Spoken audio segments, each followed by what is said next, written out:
गंजाम जिला सोरडा थाना गाजलबाड़ी पंचायत कोटामड़ी पहाड़ तल जंगल गतकाली जड़े अजणा व्यक्ति खपुरी पिंजरा हाड़ जबत होगा मोबाइल पैंट बेकर माड़ी जबत होता।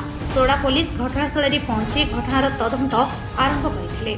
सूचना मुताबक टिकावाली अंचल कामाख्या महापात्र झील सबुदिन भली ट्यूशन जाइए किंतु 27 फेब्रुआरी दिन ट्यूशन घर को फेरी नथिले, जहां नहीं घर लोक स्थानीय टिकावाली थाना लिखित अभियोग करथिले। गतकाली मिलिथिबा कंकाल विषय पुलिस ठारू सूचना पाई घटनास्थल में घर लोक पहुंचवा सह शवटी निज झीर बोली चिन्हट करथिले। झीर बापांग कहवा अनुसार पुलिस यह घटना बाबद थाना किसी लोक रखी पचराउचरा करथिबा बेले पुलिस तरफ एने कौन सूचना मिलना हेले बापांग कहवा अनुसार झील को मारी दिया जाइथिबा बा हत्या अभियोग करछंती। वर्तमान घटनास्थल में आसिका एसडीपीओ साइंटिफिक टीम और सोरडा पुलिस रही तदंत करुछंती। गंजाम सोरडारू नारायण डाकुआ रिपोर्ट आम ओडिशा खबर। आज्ञा आपन नाना कोन जो नर कंकाल ठाबो जे आपन कोन हेबे?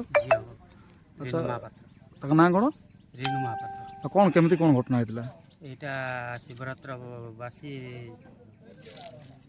फेरा रही किए ताऊ कोन आनथिला कोन हेतला? बिजू नायक बोले पिलाडी कोगा गुड्रेगा पिलाटा ताकू नहीं। अच्छा केमती कोन जानले कोन आइछ बोली? केमती कोन जानले विषय रे एडी जो आज आछन एडी? ता सब देखि कि हम सब जानि पाली। अच्छा पुलिस बगर कोन दैतले सूचना आपन को? हमें 27 तारिख बासी देइथलु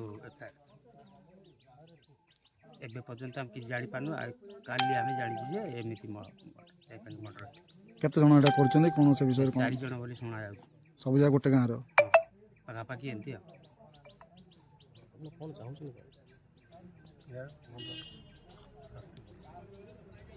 ताकू आम उचित दंड देवा दरकार। आंडा मो ना आज्ञा ज्योतिराज महापात्र फ्रॉम टिकावाली।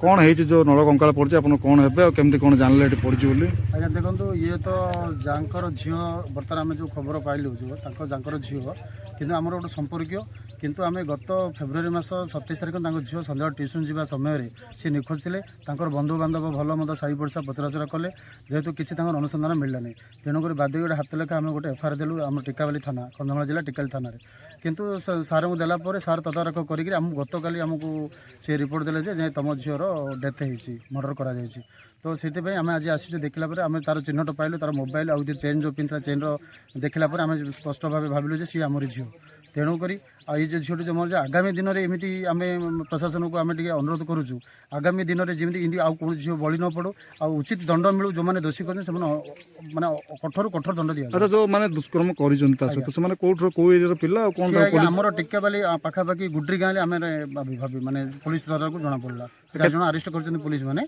किंतु से गुड्री गाँव जना पड़ी ना कौन जानते ना सर जी मुख्य आसामी ना बिजू नायक आउ कि ना मुझे ना जानी किंतु पाखापाखि 4 जन पुलिस धरी तेणुक से उचित दंड मिले आगामी दिन में भविष्य में कंधमाल जिले में गोटे अभावन घटना घटला बहुत दुखदायक। तेणुक मु प्रशासन को अनुरोध करुच्ची ये भाईटी आम बहुत गरीब से घटिले से खाइबा लोक आज्ञा से परिवार तार केमती चलो कौन कर तेणुक प्रशासन को आम अनुरोध करुच्ची ये किंतु आउ माने पदक्षेप कि न नापे अनुरोध करुँ।